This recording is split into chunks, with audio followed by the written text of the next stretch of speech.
Hello student, तो सभी कैसे हैं। तो आज हम इस बुक के अगले चैप्टर के बारे में चर्चा करते हैं। पिछली क्लासों में हमने कुछ राजवंशों से संबंधित चर्चा की थी। इसमें अब हम पढ़ते हैं अगला राजवंश प्रतिहार यानी गुज्जर प्रतिहार वंश के बारे में। तो हम पढ़ते हैं अब राजस्थान में गुज्जर प्रतिहार या प्रतिहार वंश। प्रतिहार शब्द का अर्थ है द्वारपाल या चौकीदार। सर्वप्रथम इसकी जानकारी चालुक्य शासक पुलकेशियन सेकंड ने ऐहोल अभिलेख में गुज्जर जाति का उल्लेख किया है। प्रतिहारों ने स्वयं को राम के भाई लक्ष्मण का वंशज माना है। अलमशुदी ने प्रतिहारों को अल गुर्जर कहा है। गुर्जर प्रतिहारों की उत्पत्ति चंद्रवरदाई के अनुसार गुरु वशिष्ठ ने आबू पर्वत पर अग्नि कुंड के द्वारा यज्ञ किया, उससे प्रतिहार, परमार, चालुक और चौहानों की उत्पत्ति हुई थी, ऐसा चंद्रवरदाई ने माना है। कर्नल जेम्स टॉड ने प्रतिहारों को खंजर नामक विदेशी से उत्पन्न बताया है।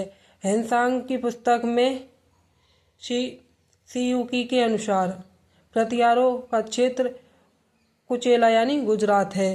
राजधानी पोलोमारी भीनवाल नागौर में है। मोहम्मद नैन्सी ने प्रतिहारों की 26 शाखाओं का उल्लेख किया है। घटियाला शिलालेख के अनुसार प्रतिहारों की शाखा मंडौर व भीनवाल में है।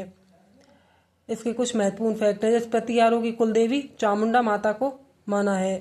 अब हम पढ़ते हैं सबसे पहले मंडौर शाखा। इसमें प्रथम शासक थे हरिचंद्र।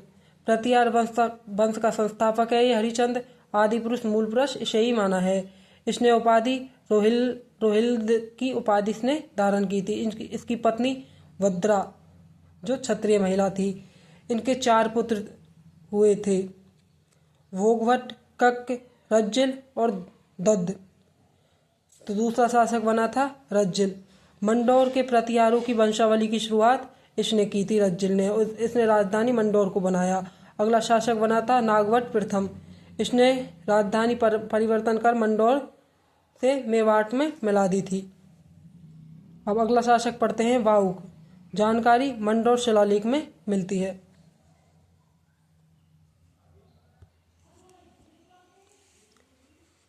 अगला शासक बना था कक्कुक।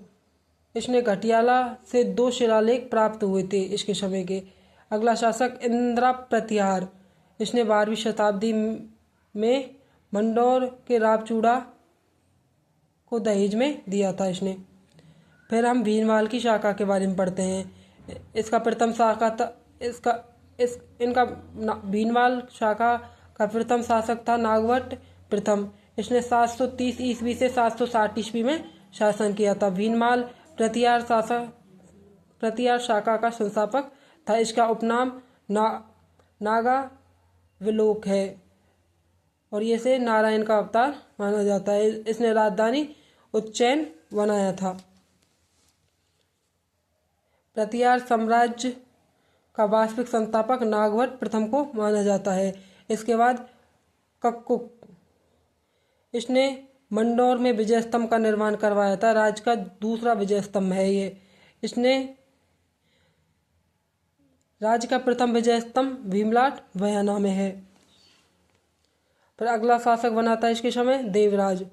इसका अन्य नाम देवशक्ति।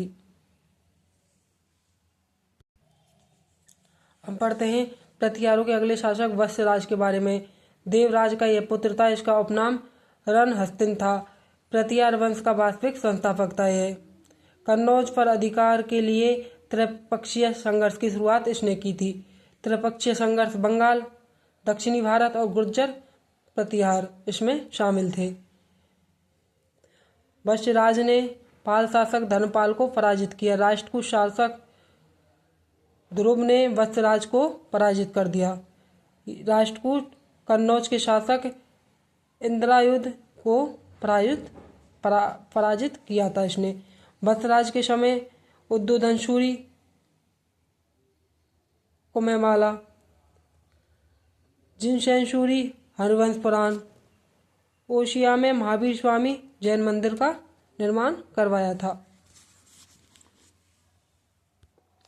अब हम अगला शासक पढ़ते हैं नागवट द्वितीय। यह वत्सराज का पुत्र था। इसने परम भट्टारक महाराजाधिराज परमेश्वर की उपाधि धारण की थी। ग्वालियर लेख के अनुसार नागभट्ट द्वितीय ने मध्य प्रदेश, मालवा, आंध्र प्रदेश, किरात, वश व कौशाम्बी पर अधिकार कर लिया था। त्रिपक्ष संघर्ष जारी रहा था। राजधानी इसने कन्नौज को बनाया था। अगला शासक रामभद्र, यह मिहिर भोज का पुत्र था। प्रतिहारों का प्रतंता यह कहलाया था। कौन? मिहिर भोज। मिहिर भोज ने अपने पिता रामभद्र की हत्या कर दी थी। अगला शासक पढ़ते हैं मिहिर भोज। इसका उपनाम आदिवराह या प्रवास पाटन है। प्रतिहारों वंश का शक्तिशाली शासक था। यह प्रतिहारों का प्रथंता कहलाया था। दौलतपुर अभिलेख में प्रवास कहाँ गया, यह अभिलेख है। ग्वालियर परिस्थिति में आदि वराह की उपाधि का वर्णन है। अरबी यात्रा सुलेमान ने मिहिर भोज को अरबों का मित्र कहा। वह इस्लाम का शत्रु इन्हें बताया गया। अगला शासक हुआ इनके बाद महेंद्रपाल फर्स्ट। इसका उपनाम निर्णयराज या रघुकुल चूड़ामणि था। पाल राष्ट्रकूटों की संयुक्त सेना को इसने पराजित किया था। इसके दरबारी राष्ट्रीय करते। इनकी रचनाएं कौन कौन सी थी? काव्य मीमांसा, कर्पूर मंजरी, हरविलास, प्रचंड पांडव इनकी रचनाएं थी।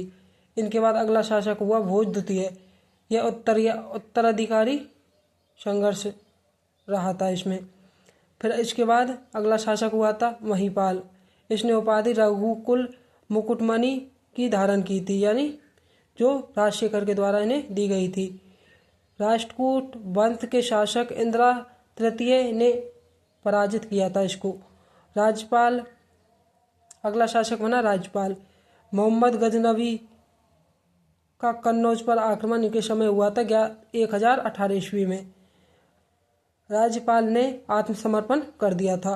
इसके बाद अगला शासक त्रिलोचन पाल था प्रतिहारों का। गजनवी का 1019 में पुनः आक्रमण हुआ था इनके समय। फिर अंतिम शासक था इन प्रतिहारों का यशपाल। प्रतिहार वंश का अंतिम शासक था यह यशपाल। तो प्रतिहार वंश हमारा समाप्त होता है। तो अगला टॉपिक हम कल पढ़ेंगे।